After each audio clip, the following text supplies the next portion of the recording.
এই লাশ দেখতে দেখতে আমি বিদ্ধ হয়ে গেছি ভাই রবিউল।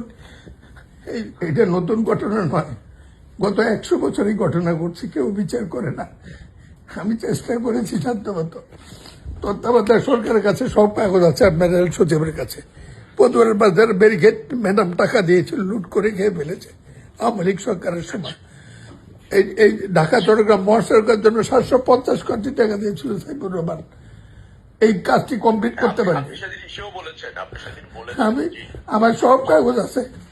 আপনি যে দেখুন, আমি কালকে ডাক্তার অ্যাপয়েন্টমেন্ট, আমি ডাক্তার দেখা হয়ে গেলে আমি কাল রাত্রে অ্যাপ্লাই করবো, চেষ্টা করছি।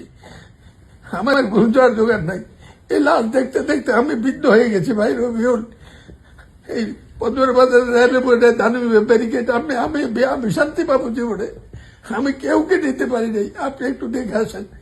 মির্জা ফখরুলকে একদিন নোয়াখালী যাওয়ার সময় দেখিয়েছিলাম, আপনি একটু দেখে আসেন, আপনি বুঝবেন এই দুইটাই একই জায়গা।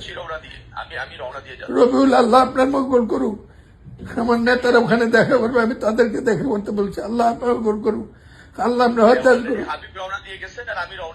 আমি খুব খুশি হলাম, সারা দিয়েছে। আমি আপনার কাছে ভিক্ষা চাই, এই দুইটা সমাধান আপনি করবেন।